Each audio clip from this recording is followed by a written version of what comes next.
Monday, February 5. This is the news on a PBCJ. I am Simone Absalom. Constituents of Northwestern St. Andrew will go to the polls on March 5 to elect a new Member of Parliament. Nomination day is set for February 12. The announcement came from Prime Minister Andrew Holness on Sunday as he addressed constituents in Pembroke Hall.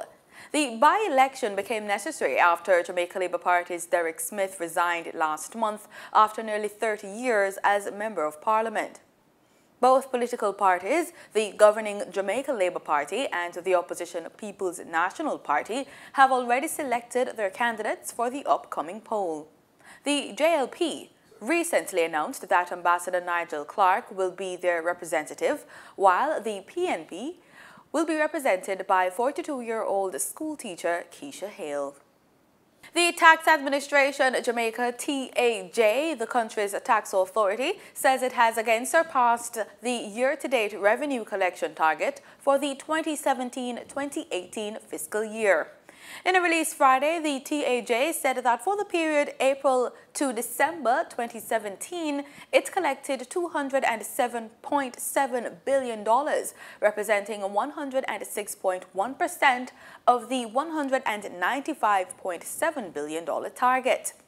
This performance is in line with the positive trend recorded over the past 3 years, with the TAJ on track to exceed the $283.4 billion target for the 2017-2018 fiscal year, which ends March 31. The TAJ attributed the positive outcome to the focused compliance strategies which began last financial year and which resulted in it surpassing its annual target for 2017-2016. The compliance efforts included closer monitoring of arrears, which was facilitated through the implementation of the Revenue Administration Information System, the mandating of medium taxpayers to file their returns online. A 5-month feasibility study for the construction of a seawater air conditioning system at the Norman Manley International Airport will begin soon. Representatives of French company Doris Engineering Group met with Transport Minister Mike Henry recently and outlined details of the study. Henry is expected to make a presentation to Cabinet next week for final approval. It will encompass the study of the airport's current air conditioning system, the airport environment and the surrounding neighborhoods, as well as airport traffic and behavior. Prime Minister Andrew Holness has reaffirmed the government's commitment to effectively utilize European Union funding to support implement programs for which they are earmarked. He voiced his commitment to journalists following a tour of a section of Denham Town, West Kingston, with a delegation visiting EU officials headed by Director General Stefano Manservisi on Friday. The delegation also included members of the EU office in Jamaica, government officials, and other key local stakeholders. The tour provided the visitors with a first-hand view of the extent to which the government is utilizing EU grant support in beneficiary communities like Denham Town. The Caribbean's largest tourism marketing event will be held in Jamaica next year.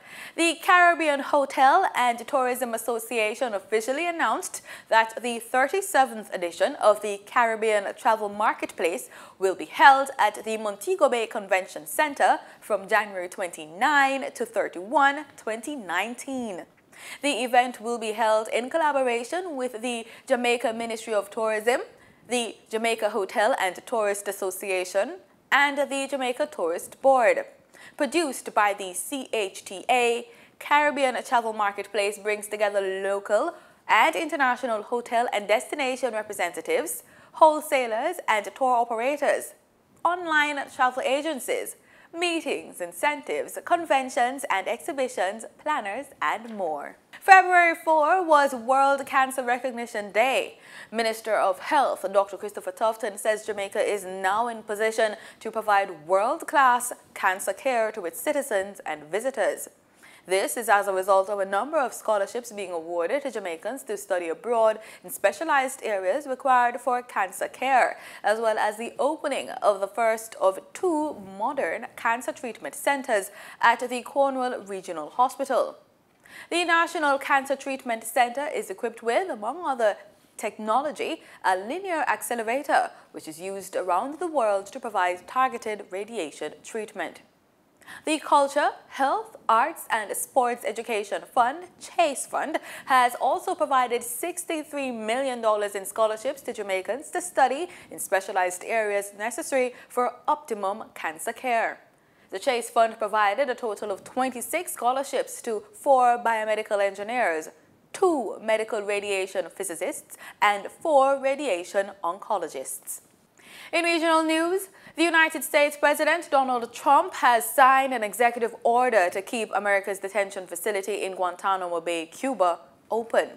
He signed it just before presenting his first State of the Union address on Wednesday, saying that the U.S. must, quote, continue to have all necessary power to detain terrorists while we chase them down wherever we find them. And in many cases, for them, it will now be Guantanamo Bay, end quote. The order reverses one signed by Trump's predecessor, Barack Obama, to close the prison.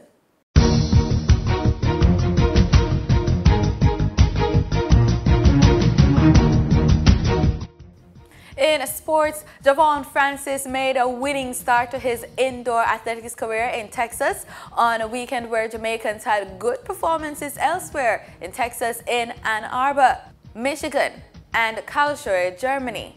Francis won his section of the 400 meters at the Texas Tech Open in Lubbock. In the same meet, there was a jump double for former Cornwall College star O'Dane Lewis. However, the biggest Jamaican performance for the weekend came from steeplechaser Aisha Port-Leah at the Millrose Games in New York.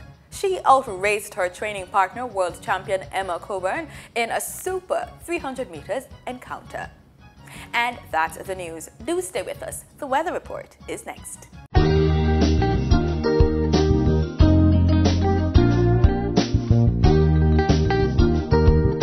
This is PBCJ's weather report. Thanks so much for staying with us. Let's start with our local currents. In Kingston right now, we're seeing current conditions, temperature just about 26 degrees Celsius, but it feels like 28 degrees Celsius. Wind speed is north at 11 kilometers per hour. Over there in Montego Bay, St. James, we're seeing wind speed southeast at 6 kilometers per hour. We're seeing a temperature just about 25 degrees Celsius, and we're seeing a forecast of sunny skies, but some cloudy conditions for today as well. Let's take a look at what's happening across the island. We're seeing temperatures between 27 and 29 degrees Celsius. We're also seeing a forecast of sunny skies across the island for today. In our forecast for tomorrow, though, we're seeing scattered showers across several parishes, and we're also seeing temperatures between 27 and 30 degrees Celsius.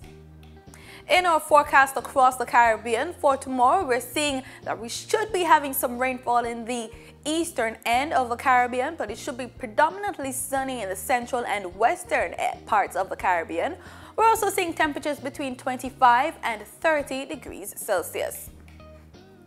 In our travel planner for tomorrow, we're looking at Los Angeles, Miami, New York, and Atlanta. We're seeing sunny skies for most of those areas, but we're seeing possible chances of showers over there in Miami. We're seeing a minimum temperature minus 2 degrees Celsius with a high 23 degrees Celsius, and the highest forecast is looking at Los Angeles.